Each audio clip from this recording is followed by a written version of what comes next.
Hello, everyone, and welcome to American Scouts' Premier League panel show. Match day 8 is in the books, so that gives us a lot to talk about this week and a lot to look forward to next week. Now that the freaking international break is out of the way, we have our full panel here as always. Glenn is here with representing Brentford. Good evening. Alan is here representing Arsenal, even though they lost.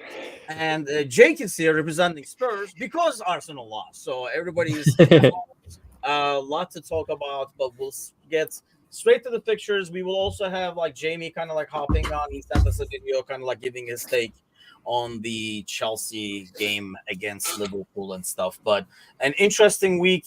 Premier League, never a dull moment, so a lot to talk about. We'll get right to it. And Jake, your boys are up first. I was not going to wake up for this, so we're gonna have to all take your word for it. How did that game go for you?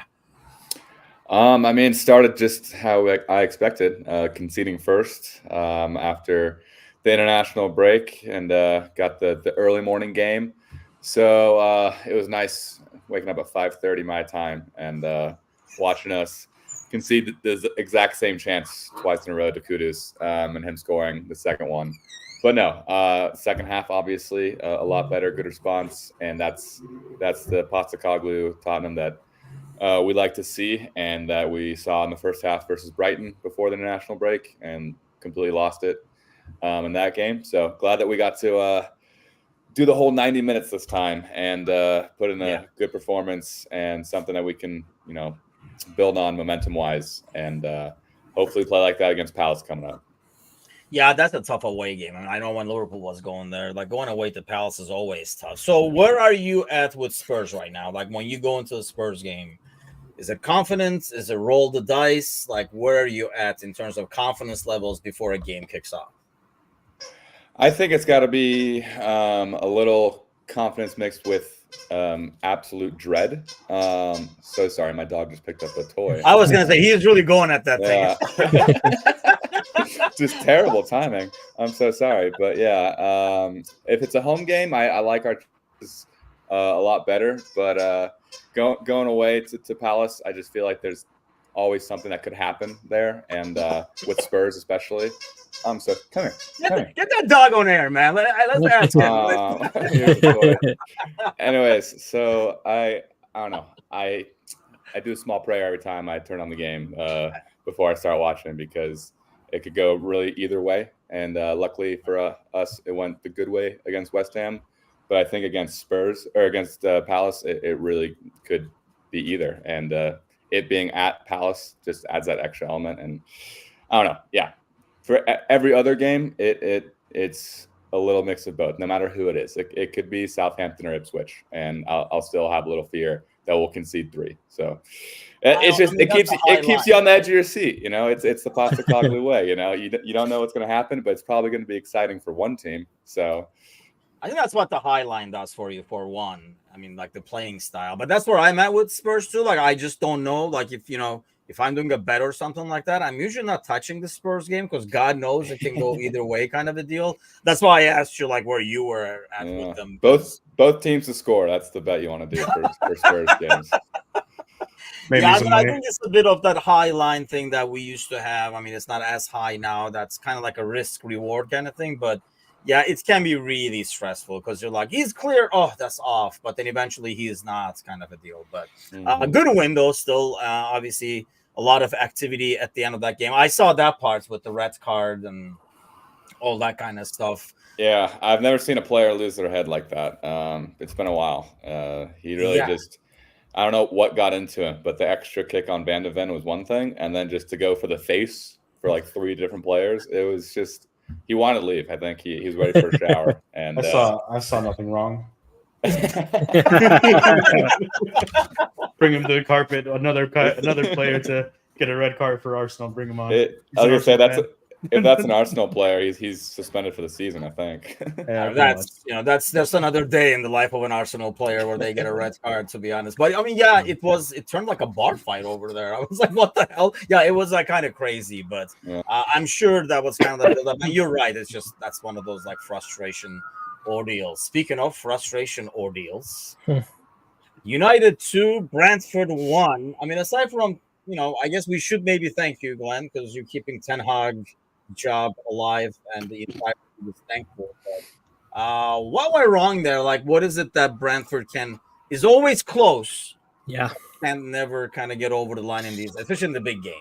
Yeah, no, so true. Yeah, we were hoping. I've seen a few beers on screen. I was hoping this would be Ten Hag's leaving drinks event, right? We'd all be laughing and celebrating, and remembering these great memories he's given us over a really Pouring torturous it for him.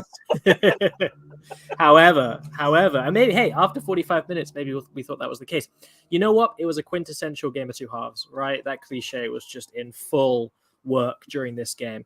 First half, we were really even. We matched them. We could play through the press. We were decent in transition, and we could play through the lines, right? Our midfield was really in the game, and we looked bright. We looked even, and even at the end of the game, the possession was pretty even. Amount of passes pretty even. On paper, stats wise, we was pretty even. Kind of clash, which is great. I mean, this is the Brentford fan saying it was a great even first half at Old Trafford. I mean, are you kidding? It's hilarious. It's ridiculous. However, we go ahead, right? We get the goal, and I think.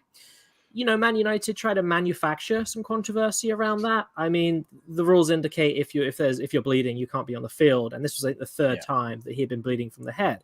And it's general agreement that he should have been off the pitch. However, I was on another podcast, a Brentford American podcast, this morning, talking about this across the seas. But wait, there is more than one person, or are you doing a monologue? There is. No, it's plenty. There's plenty in the US. There's no others in Iowa, but there's at least about 20 of us across the country.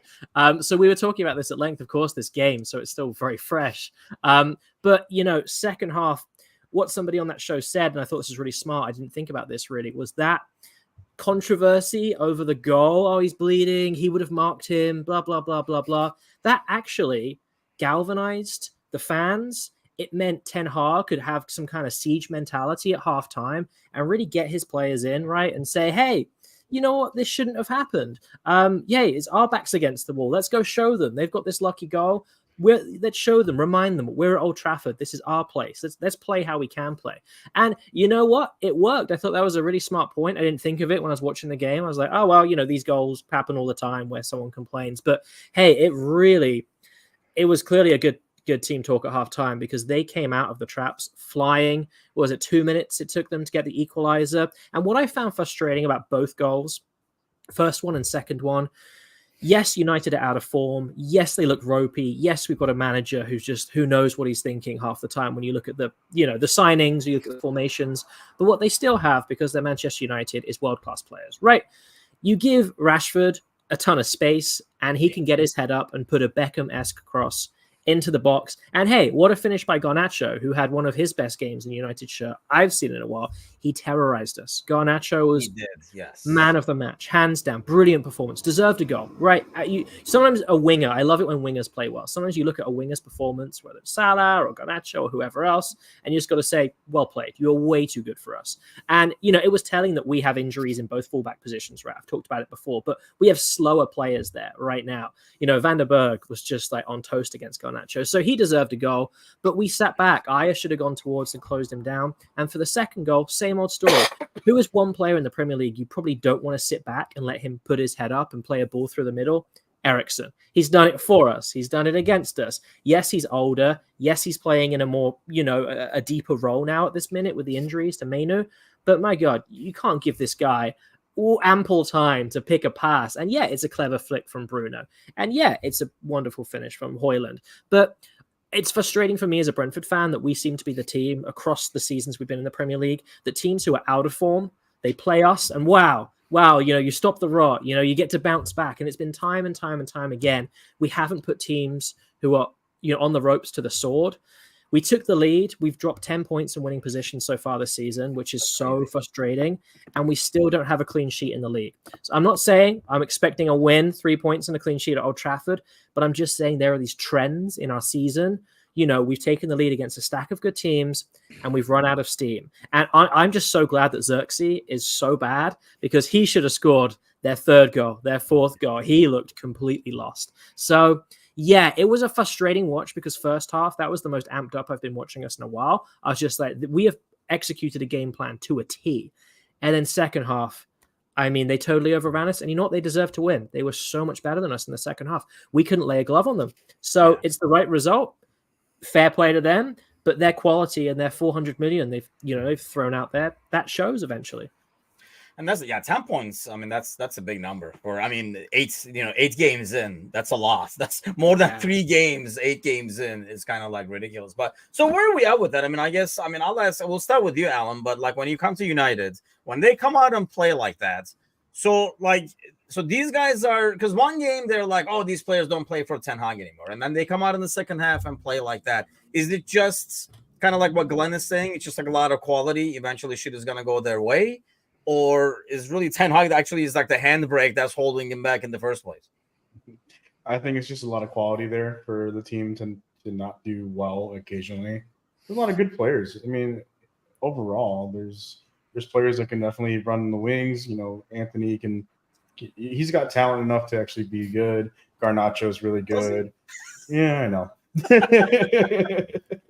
But Garnacho's like a wonder kid, and he's gonna be wonderful like later down the road, whether it's at United or at Real Madrid or wherever. It's just, you know, these players are actually really good players. They get held back by a really bad coach. So.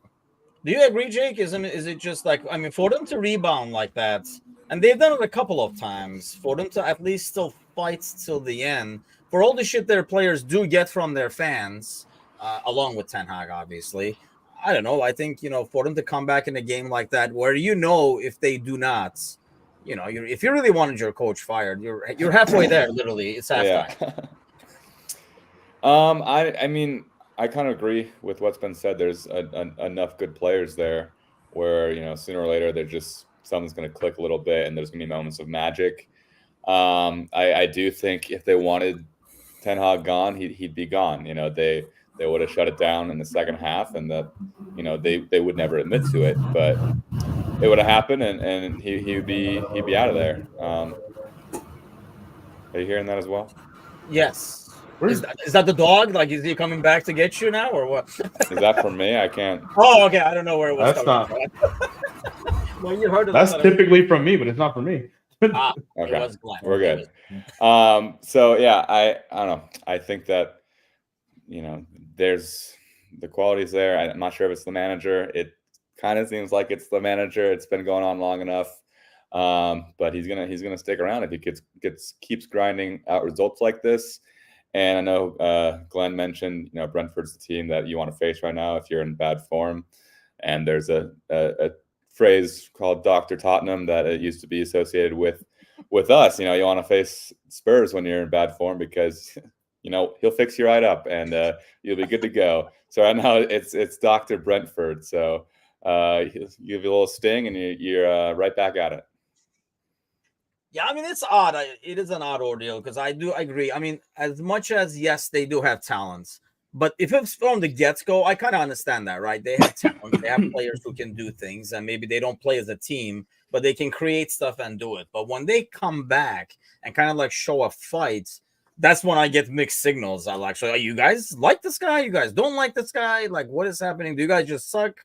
Does his tactics really suck? I mean, it's just kind of like sends them more of a mixed message, I guess. Whereas if they were like, oh, we're losing again and kind of like let it go, it would be more like, yes, it's the leadership that's the problem. That's why it's always like odd watching that. I mean, obviously I was disappointed, and they are playing my Fenerbahce on Thursday. So we were kind of praying for Ten Hag to keep his job. But then again, Fenerbahce does not look so hot themselves, and we don't have any left backs left in the squad. So it could be a nightmare game in Istanbul on Thursday. But tough away game for them. It's never an easy place to play in Istanbul. And then obviously they're going to come back for like the weekend afterwards. I wish Alex was here. I thought he would be because Fulham loss always ends up where he's here after a Fulham loss. But yeah, that was like a very eventful game. And I know he was talking a bit smack before the game. But then, yes, Fulham 1, Villa 3. And Villa, like literally, I don't know if the rankings changed afterwards, but I know when I screenshot it and send it in our Discord chats, Villa was on top of everybody in the Champions League, and I don't think anybody like saw that coming. That's pretty darn like impressive for them. So Newcastle 0, Brighton 1. I guess let me start with you, Glenn, on this one. Who is the bigger question over here? Like, who do we know less about, Newcastle or Brighton, in terms of what they are? Well, I used to live within sight. So the University of Sussex, where I did my undergrad, the Falmer campus. You can see the Amex Stadium from literally the halls, which is really fun. So historically, I've known loads about Brighton. I'd actually cover their games for the university newspaper, which was really fun. However, at this point, they're like these two, slightly invisible teams that just seem to play week in, week out. Like Newcastle, especially. I'm really struggling to keep tabs on them. The most I've heard about Newcastle this season is when Eddie Howe was potentially going to be in line to get the England job. Some of those rumors, right? That was the most I've heard. Newcastle and his relationship with the management and the ownership. That's the most I've heard them discussed. Beyond that, they are flying so under the radar. I couldn't really tell you. Brighton, obviously, we've had some games where they've played that suicidal high line, right? So that got a bit of chat around that. But I think they're kind of inconsistent at the minute, and they're kind of a confusing team because there's clearly quality there. They have so many decent players. Like even Mente's been good. Matoma is talking of wingers that can destroy a team like Garnacho. Stick Matoma right in that category. I would say at the very least, Danny Welbeck has probably been one of my standout forwards so far this season, who again has flown under the radar as well. He is he's one of the older players of the squad. Obviously, he's experienced. He works so hard. Every interview you hear about him, the players love him. And you know what? He's a good finisher. He can still finish. And he did get a bit of an injury, if I'm right, a bit of a back injury in that game. So that would be a big concern for them moving forward. But yeah, Newcastle, I don't think I've seen them play this season. I mean, I don't know. I've got no idea what's going on over there. And Brighton, it seems to be they put in a really good performance and then they do something strange at the defense and it doesn't work. But they have enough quality. Both teams, obviously, have enough quality in their squad to hurt any team. So they could finish anywhere from, 5th all the way down to maybe 12th. We're just going to have to see how it unfolds this season. How about you, Jake? I mean, which one is the bigger question mark, I guess? Because to me, it's like, there are a lot of teams. I mean, Spurs was one of them. That's why I asked you about them, where I'm like, I'm not sure which team is going to show up or how they're going to be week in and week out. I think Brighton are the bigger question mark, just because the way that they play and the people that they employ, it's just like sometimes they put someone in the field like I've never seen this person in my entire life. They have that sort of roster where it's like, all right, like they bent, like Matoma didn't start this match, and I was like, I didn't know you had the depth to do that. So they are definitely the ones that you know less about, and they will surprise you. They both got the Dr. Tottenham treatment this season, winning games that they probably shouldn't have. And I think Newcastle, I feel like I know slightly more about them. I don't think that they're going to be great. I think they're going to be hanging around 7th to 10th.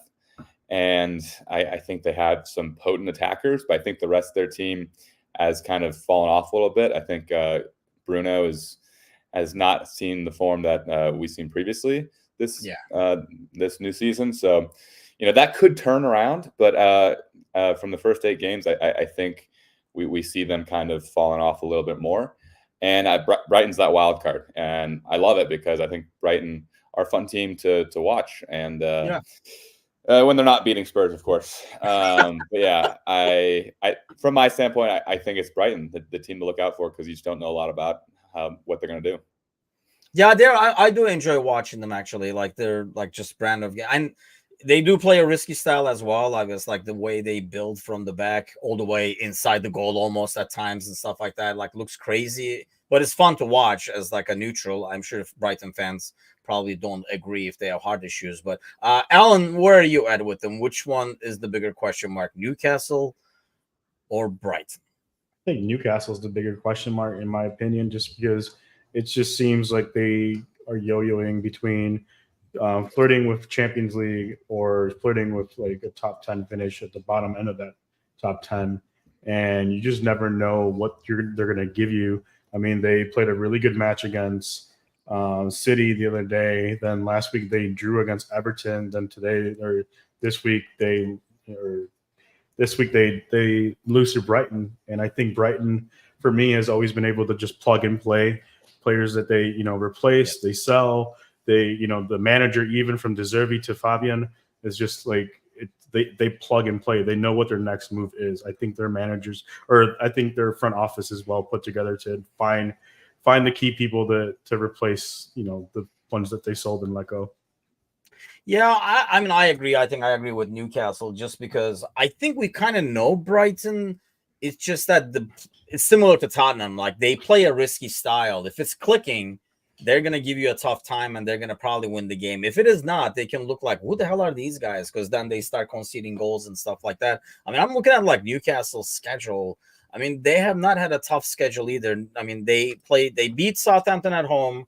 They tied Bournemouth away, which some of us find out that's not the easiest schedule. But Newcastle 2, Tottenham 1. They beat Wolves away. They lost to Fulham. They did tie City at home. I think that was like the one. I mean, we're all thankful for that one. And then they tie Everton. Yeah, it is kind of like a yo-yo thing. And they're like 9th in the league right now. And I did expect them to kind of like rebound a bit to start off the year. But like, Jake was saying, it is kind of still early and they might kind of turn things around over here. Let's keep going. Southampton 2, Leicester City 3. Southampton basically makes a statement game and says, we want to go down. Because, I mean, I was like, oh, wait, what's happening? And then before you know it, they just like blow it up. And Everton shows once again that they will find a way to survive one way or the other. And I think Ipswich and Southampton, I do want the Ipswich to survive, but they do play a naive game at times.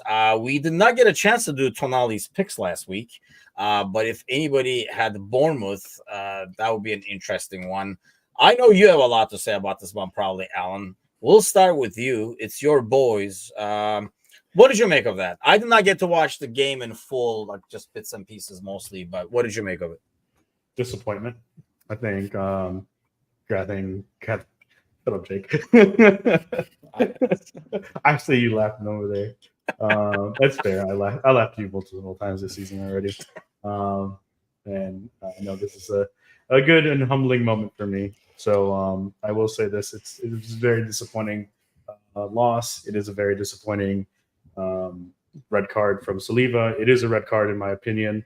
I mean, everyone can argue how much White could have covered that, and possibly, but that's not the law of the Premier League says, or PGML, or whatever they want to say.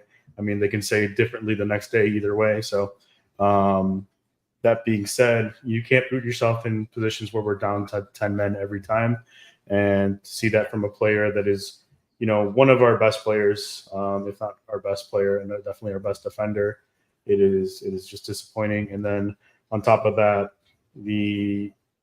I think the switch to Kiwior and taking off Sterling and not putting in White instead of him was also just a stupid decision by Arteta. Kiwior is definitely the worst defender aside from Zinchenko on that team. And then just the other thing too is starting Sterling over Laneri as well was a huge mistake. And Sterling needs to go. He needs to go back to Chelsea. He needs to go back to wherever. He needs to just F off. I'm not a fan. He's been reject. Everywhere. He's a Chelsea reject. He's a City reject. He's an Arsenal reject now. I need to see him just go away from my team. I'm just disappointed. Entirely disappointed. That being said, I'm glad we won today. But I know the performance was also horrible, from what I understand. I haven't watched the match yet. I'm going to sit down and watch that soon. And going into Liverpool, I am not feeling confident at all, even though I'm going to be there and it's going to be my first match. So if we lose, I'll be the first one to say here, I won't be surprised, because we're just so depleted from Odegaard, Timber, Saka, Calafiori now. Now we're going to have Zini against Salah 5, and Salah is going to win again. And I'm not looking forward to that. I'm probably going to be on that side of the field when it happens, when I'm going to be screaming at Zini the entire time. It's not going to be fun, guys. I mean, it's going to be fun for experience, but it's just not going to be fun. I don't think we're winning, to be honest with you. Really, I almost think like sometimes things like that can almost rebounded team. I mean, we'll get I to that hope so. picture in terms of, but I am almost like the more people they keep missing, the more worried I get, kind of an ordeal, because it's a bit easier to motivate a team almost. But yeah, I mean, I don't know what you guys thought of that. I mean, we might as well. You were right before we went into the show. We were talking with Jake before we started, but I mean, that one was a red card by rule, and I do get that. But then it's kind of odd because then the next day in the Chelsea game, similar situation happens to Jota, and it's only a yellow. Yeah. I know Caldwell was in the vicinity and stuff like that, but I almost feel, I don't know what you guys think. I know Jake was, I'm going to start you with you on this one with Jake. I even was telling our boys yesterday, like in the morning show and in the podcast, that if it's not Jota, if it's somebody like Nunez or Mo, where we know nobody's catching them once they're gone. Whereas, Jota psychologically, the ref even knows that, they're probably going to catch him. He's not the fastest guy.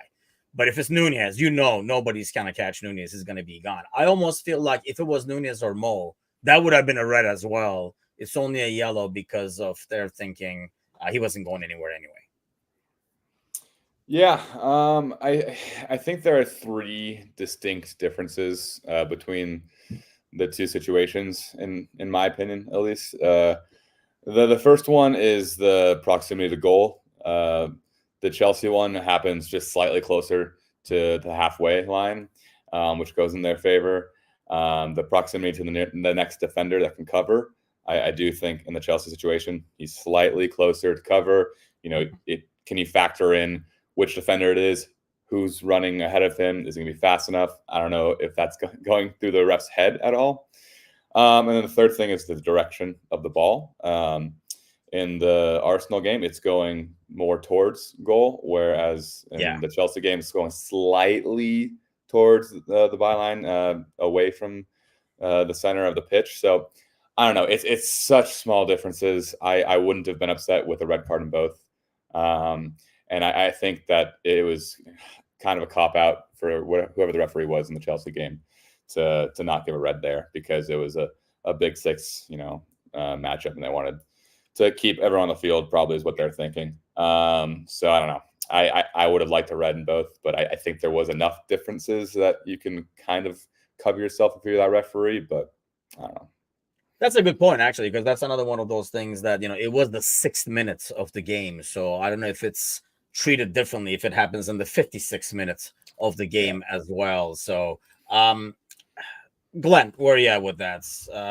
Both reds, none of them are red. Where are we at? Yeah, I think it's just about right, Jake. Totally agree with you. I think it can go either way, especially the Chelsea one. That's probably fine margins. I think with Saliba, I think it's fair enough when you look really zoomed out, right? You can see that he's probably not going to come over and cover.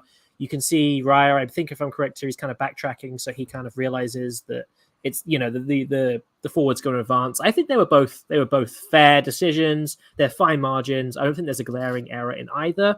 But what we always talk about and complain about is consistency. It's always tough when they happen in the span of 24 hours, and there's vastly different outcomes for very, very similar incidents. What I do want to mention is how well Bournemouth played, because that can go under the radar, talking about Arsenal's failures, which were myriad across the game, from Arteta and from the players.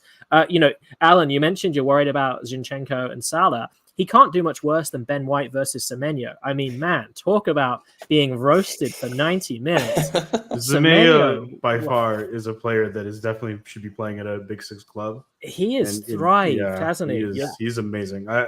I think he came from Barcelona's academy. I thought he came from. So he's from Bristol City. So from Bristol. Oh, I would watch some. I thought I heard him say, fan. Yeah, okay. So I've seen him. I've seen him and Alex Scott. They bought both of them. They're both in Bristol City, and so I've seen him play in the Championship plenty of times over the years before I moved out here. And it's funny, they bought Alex Scott and Semenyo at very similar times, and I always thought Alex Scott was like the Grealish player, the star boy, the Saka Grealish, like real icon, who's going to go and keep just building and building. Whereas Semenyo, I thought he's good, he's tricky, he's a winger in the mold of Balassi and some of these really skillful, quick players. But I didn't think his ceiling. I thought his ceiling was maybe lower Premier League. How wrong was I? I mean, Scott's had injuries and hasn't really made an impact yet, which sucks, but I know he will. But Semenyo, he's gone like this. And you look at him this season, he he's added finishing to his game. I mean, he actually was lacking that this very match. He's in my fantasy team, and I started him, and I was like, and he was blazing these shots over. He just lost his composure, and that's composure he's had in previous games. But you look at his skill; he has like the best quality of attributes, which is he can dribble, he can drop a step over, he's pacey, and he can shoot. But he can also get his head up and cross it too. As a winger, he's increasingly the complete package. So I totally agree, Alan, that he, sky's the limit in terms of what he can do. And Ben White's no mug. He's a really good defender. So one thing I would say is, yes, the red card was a huge turning point in the game. But I wasn't expecting to watch this game. I thought I was going to go out. I was like, I'll watch 10 minutes, see what the vibe's like, see if it's any good. I was hooked the second I saw Bournemouth putting Arsenal under so much pressure. And hey, we don't know what's going to happen when it's 11v11, and Arsenal could well have won comfortably. But Bournemouth were playing well before the red card, and they played just as well after. And, they just kept that pressure up. It's a tough place to go. I've been to Bournemouth. I've seen Brentford lose 3-1 there in the Championship a couple of years ago. Like, it's not an easy place to go, especially if you're used to playing at the Emirates. And, like, the fans got behind the team. The players got riled up. And, hey, Arsenal wilted. And once that red card happened, I mean, they looked toothless. I mean, Havertz barely touched the ball. Obviously, Sterling was the fall guy and is Alan's scapegoat, which is quite funny. But I haven't seen enough of Arsenal to definitively judge Sterling's contribution yet. But he's too much the Sterling scapegoat already. again. I've seen him play in 2 matches already to know that he's that's enough. But you look at that Arsenal team, right? You're like, tell me somebody who, like, Declan Rice, but whoever, who grabbed the game by the scruff of the neck and made everyone around them better.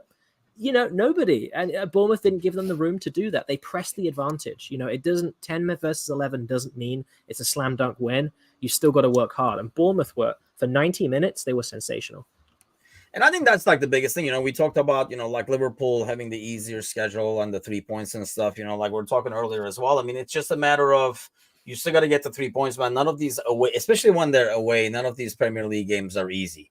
And really, as much as we make a big deal of when these guys play each other, really the title is more determined with the games they play against other teams. So, I mean, we've beaten City in the past and still lost the title by a point and stuff like that because we dropped silly points at home. So It's just a matter of you got to be able to get those 3 points. That's why, it's a marathon, not a sprint, as they say. And, along the same lines, Wolves 1, City 2 at the death, basically. A lot of controversy in that goal.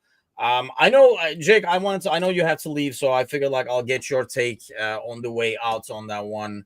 What was your take on it? I saw like another, to the point where I saw so much, I wasn't watching it, but I saw so much outrage that I was like, I got to YouTube this and see what the hell happened. What was your take? On the last minute winner? Yeah. It's fair play, in my opinion. Arsenal doing similar stuff as well. He's not interfering with the goalkeeper when in an offside position. He kind of knows when to disengage and duck down. And when Stones makes contact with his head, he's not in the way, not in the eye line, and he's not touching the keeper. I think it's a fair call. And I think if it happens against Spurs, I would be upset in the moment, but I think I'd have to have a level head and say that should count. And, City are just pulling it out against those low blocks in the last minute. It's just classic City, and it's tough for the rest of the Premier League, but I don't think you can be upset about that call. And before you go, let's get your prediction for the Liverpool-Arsenal game as a Spurs fan.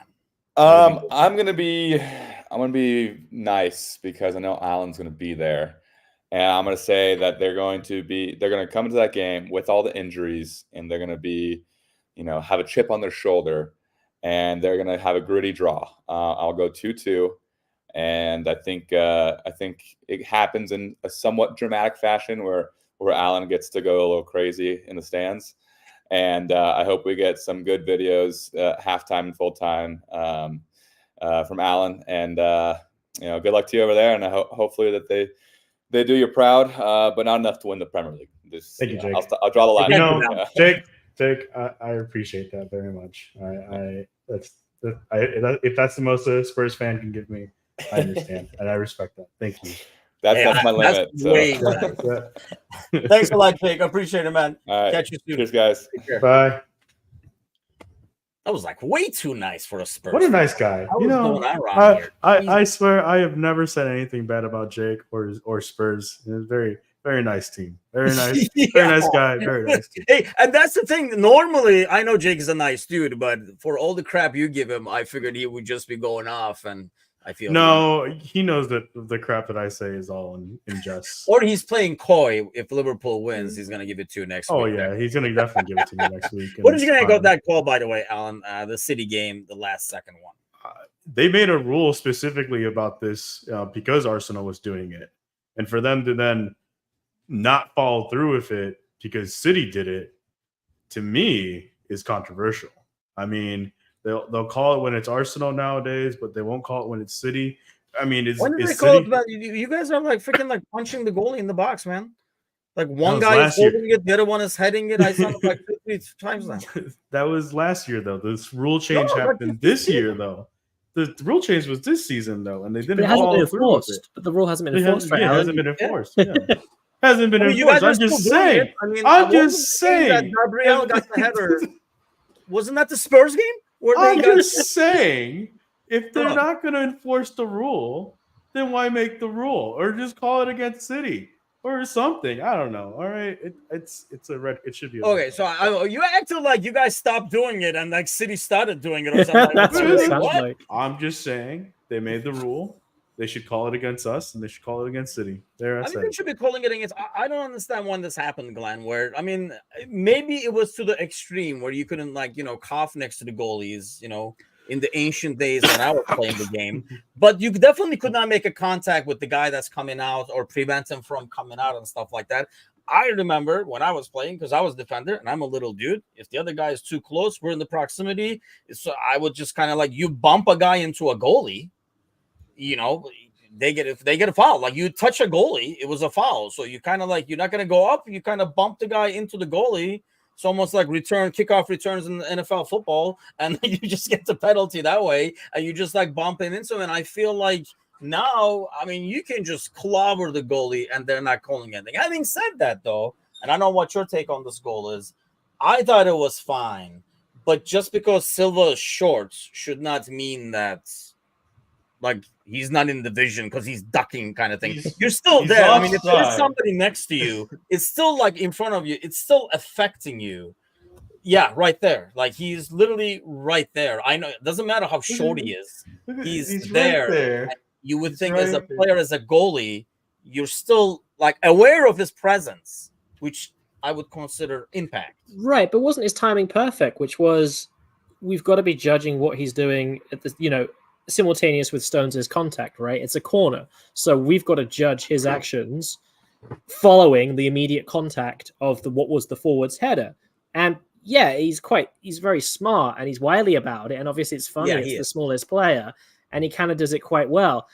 I don't have a super strong opinion on this just because I do genuinely appreciate like a bit of both sides, which is I'm a goalkeeper, right? And if there's this annoying guy in front of me, that's going to irritate me. What I would say is the Wolves players, after the goal went in, right? Heads went down, looked miserable, trudged towards the kickoff for the center circle. None of the Wolves players were remonstrating with the referee. Even Sarr, from what I remember, from Jose Sarr, none of the Wolves players were saying, and how often do you see this? 10 times a game the players go up in arms? None of them. Because Stones got the leap. It was a good header. And yeah, he's kind of in the way.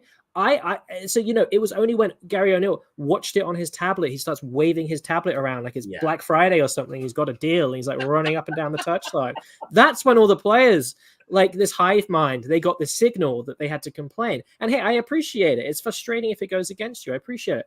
I would just say what Arsenal got away with or were allowed to do versus Tottenham with Gabriel and the goalkeeper being crushed, I think that's significantly worse. I think that is genuinely worse. And if we're going to keep asking for consistency with this last man stuff we just talked about, with this stuff, if you're going to allow as a league Gabriel to score those really aggressive headers, great goals if you celebrate them, right? With players, as you said, if there's going to be more contact allowed and more kind of, interactions with the goalkeeper, it's got to be the same across the game. So this should have stood. It sucks. And it's Man City. It's the last second. Of course it's frustrating. And I feel for Wolves. But like if you're gonna let Arsenal just crush goalkeepers and let Gabriel, flatten everyone, and that's fine, so be it. You've got to keep that across the matches. So in my opinion, that's where it should have stood. I almost feel like the rules should be more about, if you are shielding the goalie without really going for the ball or anything like that, they should. I'm assuming this rule is going to get modified and probably is going to be the focus of emphasis kind of thing next season, or maybe like midway through, like they did a couple of years ago. But I feel like, same thing that like Arsenal does. The guy who is shielding the goalie is not even looking at the ball. And I feel like that's a foul, because your entire job over here, you're like setting a pick, basically, which, should not be happening. And I think that's why. But I do agree. When I watched it, it was so much shit being talked. Like, as I pull it up, and the way people made it sound, I was like, this is it, because this is not really that bad. And I think it all goes back to what you're saying, Glenn, is Silva is doing it really smart. I hate that fucker, but he is doing it very smart. That's that Portuguese in him, where it's done timed perfectly, right? He bugs him, lets him go, and then ducks, kind of a thing. But I feel like as a goalie, I would think, or as any player, if there's a guy here, I don't care if they're like falling, it's still impacting me. Like I know his presence is affecting what I do. So, but having said that, if it was overturned, the way I try to reason with these things is if it was Liverpool, and if that goal got overturned, which we all know it would be if it was Liverpool, I would be upset, because I'd be like, you got to be kidding me. There's nothing. But at the same time, and I think this is why everybody's kind of up in arms with this, because we know what happened against the Liverpool game with City last year, where he put his cleats on McAllister and nothing freaking happened in the dying seconds. That if this happens to any other team, the outcome is a lot more debatable. I think we all knew City was going to get their way on this thing, which I think is why everybody is up on arms in this one. But City get the 3 points. I guess the moral of the story is none of these games, especially when they're away, can be penciled in as 3 points. And that's why when people talk a lot of, including us Liverpool fans, I think when we were like, oh, these are like easy games, so they're getting 3 points. They're not easy games. I think, Bournemouth was one of the teams we played. So now it doesn't look so easy now, does it? Kind of a deal, So, I'm not saying this to Arsenal. I'm just saying it to like Liverpool fans. We said it ourselves. Well, let's see what happens when we play better teams and stuff. And this is what happens, damn it. We won 2-1. Liverpool 2, Chelsea 1. Jamie did send the video in because he could not be here. So I'm going to play that first, and I want to get your guys' take on it. But let's get Jamie, a Chelsea fan's take out of it first. Short version of the Chelsea perspective is that we just didn't quite have enough to get over the edge. The better team probably won, and ultimately we are what Maresca said we were. We're not quite title contenders yet, and we just came up short. I think we created some chances, not enough to win the game. Liverpool edged us in XG. Chelsea had a little bit more possession. I think in spells we dominated the midfield. Lavia and Caicedo really quiet, and Gravenberch, who I was really excited to watch. But honestly, I thought Curtis Jones was one of the old box-to-box midfielders. He was fouled for the penalty and then scored the winning goal. So should potentially be one in Tuchel's England squad. But ultimately, there was some controversy as well, as there always is, Chelsea-Liverpool, but ref probably got them right in the end. Liverpool deserved one penalty. I know you could have got two, but Chelsea could have had one as well, so I think that was probably fair on balance. Some good performances across the board. Neto was great when he came on for Chelsea. I thought that Reece James was fine, but probably not the best time he first came back against Liverpool. Madueke really had the taking of Andy Robertson, one of the best left backs in the league. And Trent Alexander-Arnold kept Sancho quiet. So credit where credit's due. Could have been a penalty, but probably not. And Sancho was ultimately taken off at half-time. So well done. We could have got a goal at the end. Viega looked like it was almost harder to miss than score, but miss he did. Ultimately, Liverpool go to top of the league, and Chelsea are where we thought we were, kind of fighting for the European places. Well said. I think that's what I probably expect out of most Chelsea fans. But as neutrals, Alan, well, I know how neutral you are, but as a relative neutral, What do you make of that game? Does it say a lot more about Chelsea, a lot more about Liverpool? I think it says more about Liverpool. Regardless of what everyone thinks of how I think about the other teams, I have a great regard for Liverpool. Otherwise, I wouldn't be on this show, honestly. I actually do like them. That being said, I think for Chelsea, it is a disappointment, and it shows them who they truly are as a team, as a squad right now. That they can't follow through with if the big matches right now. And I think Maresca, like Jamie said, Maresca did say that they're not a championship contending team. So that's the truth of it, and we learned that more today. For Liverpool, we got to see that they're a team that's definitely going to be in the three-way fight for the title. I think this is going to go down between all three, City, Arsenal, Liverpool, towards into May, and see what happens. How about you, Glenn? I mean, I don't know if you got a chance to watch the game. I mean, Liverpool played a different style than what we're used to as Liverpool fans, especially like from the Klopp era and stuff like that. Obviously, it has been different throughout with more control, but we kind of let Chelsea have the ball a little bit. And, like instead of being countered, we countered ourselves kind of a thing. But at the end, it's a very solid performance and win, I consider, as a Liverpool fan. How are you looking at it? Yeah, absolutely. So I watched about the first half. I was playing football myself on Sunday, so I missed the second half, but caught the highlights. And yeah, that sounds right. I think the note we had was really fair as well, really balanced. Yeah, it's interesting. The visitors, right, had 57% possession. Like that's a lot at Anfield for any team to have. And as you said, that seemed to be part of the game plan. That didn't seem to be a real cause for concern. Yeah, there were some really interesting standout players on both teams, right? Nicholas Jackson, very tidy finish.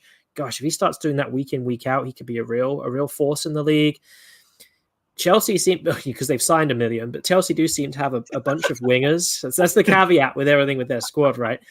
But, Neto, as we said, was looking good after coming on. Madueke looks decent. Sancho was quieted down, but you can see, similar to how we're seeing a new manager implementing his structure quicker than maybe we expected at Liverpool, I think we can say the same at Chelsea right now. I think he's really taken a really, divisive environment, quite literally a divisive dressing room, because we've got some of these players who are basically relegated to the European competition, some of them prioritized for the Premier League, and there's almost, as we said, 2 squads within a squad, which is crazy. But I do think both managers have managed to put their stamp of style, authority, and attitude on both respective teams, which is really impressive. Like, however many games we're in right now, like not that many, 8 games in. I mean, that's so impressive. And it sounds like on balance, Liverpool did enough to deserve the win. And I agree. I think the standout player across the game, unsurprisingly, is Curtis Jones. And he spoke after the game, right? He's been so excited to work with Slot, and he sees this manager as someone who can view his real potential, because I feel like, those midfielders, under Klopp, the midfielders were very industrious, right? Very hardworking, and they were basically tasked with moving the ball on. All right, it's going to be defense, midfield, but move it onto the wingers. Whereas I feel like under Slot, there's actually a little bit more room for some creativity and dynamism as part of that midfield. And he could be a true box-to-box midfielder this game, right? And hey, he had a crazy good game. Gets a goal, gets assist with the foul for the penalty. Could have, was fouled again for another potential penalty. Like it felt like he was at the heart. He was the beating heart of this team, and all the action moments, all the highlights, essentially, he was right at the core of those. So for him to come, not out of the darkness, but certainly he wasn't pivotal. He couldn't get a run of games under Klopp in the way he would have wanted to as a clearly gifted player. I'll be so excited as a Liverpool fan to say, okay, is he going to be playing a more kind of central role in this team throughout the season? And with that performance, you've got to think, yeah, probably. Yeah, I think the change in roles can kind of like change performance too. I know like he had a run of games, not end of last season, but the season before, where he was given like 5 games in a row and stuff, and he finished the season really hard. Then he had some injuries and stuff to start last year that I think like kind of like pushes him back every time he feels like he's carved out a spot for himself. But I think this midfield now can use his skills. And like you're saying, similar to Gravenberg, who could not, maybe because he was new or the style didn't fit him or whatever, it's kind of like thriving in the system. We might be able to see the same thing with Jones. Jones is a very controversial guy, sparks a lot of like conversation and conflicts among like Liverpool fans, similar to like Nunez and stuff like that, where like people love to hate on him, and then people love to love him, whichever way you go, kind of an ordeal. But David Cosgrove says, Kazi, who you can see over here on Friday mornings, we're not the next league game, and we're 7 points clear of Arsenal. Lovely stuff. It would be lovely stuff if it happened, but how big of a concern is that, Alan? Because I think you would agree that I know it's early, but you go into November 7 points behind us and more than likely, 6 or 5 or whatever behind City. It does not look good given kind of like, how it looks for title race over the last, 4 or 5 seasons almost. Yeah, I mean, it would look concerning. It would be very disappointing to be 7 points off. Being said, the game hasn't been played yet, so we'll have to see what happens. If we do lose, then yeah, I think this team needs to galvanize behind themselves and actually put themselves back together. There are key injuries that we have. We don't know if Saka is going to be playing on Sunday. Odegaard for sure is not going to be there. Timber, we don't know as well. Calafiori looks like he picked up a knock. So again, these are the facts of the team and the squad. If we lose to Liverpool, it's because of the multiple key players that we don't have on our team. You can't have that many of your good players and expect to win day in and day out, especially against teams that are going to be contending. That being said, the league isn't won in October. It's won in March, April, and May.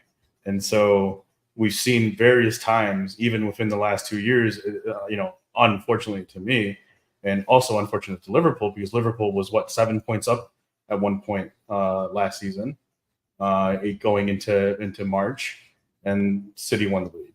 Before that, Arsenal was 9 points up against City, and City won the league. So let's see what happens. I mean, we could squeak out a win here, and that'd be awesome, and that would just galvanize the team further. It'll galvanize the youngsters on this team that are going to be playing on Sunday. And if we lose, then I think the team has to wake up. The team has to keep in mind that this is a marathon, but they need to actually start putting in the results in, because these draws, these dropping to 10 men stuff, this mentality needs to stop right now, and they need to just wake up. And I hope that Sunday was a wake up, Saturday was a wake up call. Today should have been that. They should have put Shakhtar to the sword. Unfortunately, that didn't happen. We did win, but hopefully we can come in and put in a good performance, or even have a gritty performance against Liverpool on Sunday. I'll be there, so it'll be nice to see that.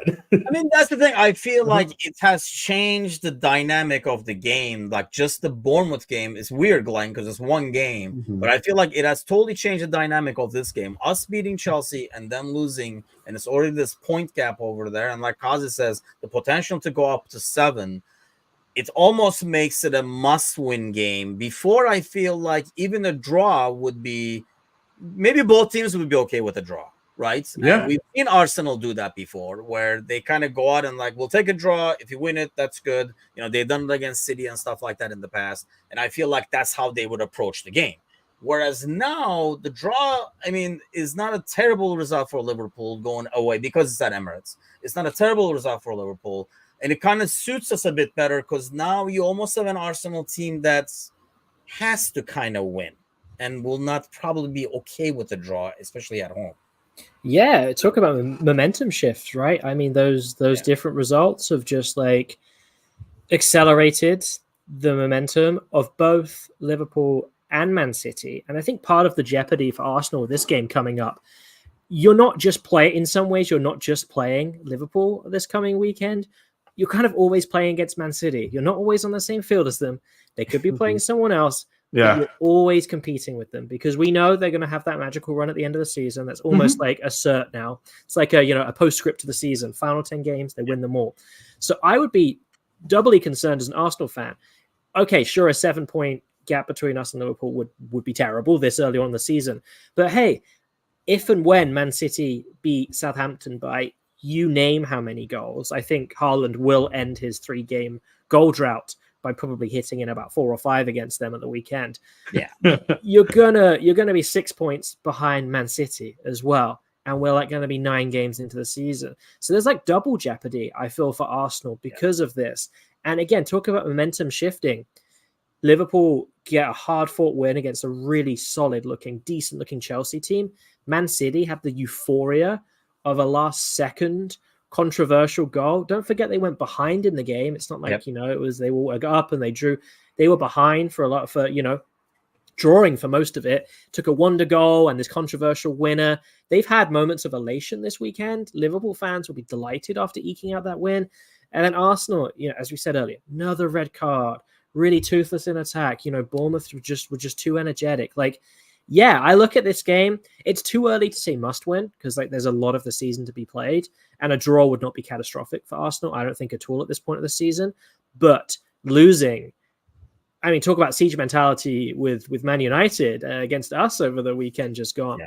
Talk about siege mentality at the Emirates if Arsenal do lose this and they are lagging behind, because that's a dangerous gap this early in the season against 2 teams. That being said, Arsenal have not lost in 6 months until they lost to Bournemouth. Yeah, if they lose against Liverpool, it's 2 losses in 6 months. Again, it may be it's recency bias because you're looking at 2 losses in 2 weeks instead of looking at 2 losses in 6 months. The team doesn't have its full starting 11 at this point. I think a loss against Liverpool would be catastrophic at this point in the season, but I don't think it's catastrophic in the whole grand scheme of things going forward. Like it's going to be bad. How many fans, especially how many Arsenal fans, look at grand scheme of things? I'll be honest with you. Knowing our fan base and seeing the stupid stuff that they say on Twitter, and when I pop in on to listen to Arsenal Toxic TV, the stupid S word that they say, like, honestly, like, it's gonna go over their heads. They're gonna call for Arteta's head starting tomorrow, or even yesterday. It doesn't matter to them. And while I try to be as sensible as I can be, I'm a very passionate person who lives there, has their heart on their sleeve and all that stuff. But I am very sensible when it comes to what has gone on over the last 5 seasons. We've gone from very, very shitty results to this moment now where we have extremely good players. We are playing the Champions League where we have contended for the title 2 years straight. We are still in contention for everything right now. We're still in a good position in the Champions League. We're in the top 4 of that. We're in the top 3 of the league. I am perfectly fine. If we lose on Sunday, it will suck for me because I will be there, and it'll suck for me because I am an Arsenal fan and I love them with every single fiber of my being. But I am not going to go out and say Arteta needs to go out, or fuck this player, fuck that player. I say that about Sterling, but he's still a player. He's still our player. I'm not gonna wish ill upon him like a lot of these stupid ass fans do sometimes. So yeah, when was that? Was that early last year or like the year before? They were already doing Arteta out after like a couple of like poor results. I think it was like in like Europe or something like that. They had a poor result. And I think the biggest thing is, let's hope. Liverpool can get a result out of this. I feel like you say, sometimes like the amount of injuries can almost like help a team get more motivated, and it's almost like going down. Well, it's no pun intended, but it's almost like going down to 10 men when everybody almost knows. I didn't mean to, but it hasn't. Like everybody puts an extra like 10% in, knowing they're down to 10 men, kind of thing. Sometimes it kind of like is an extra motivator. But the thing is, if it does go south.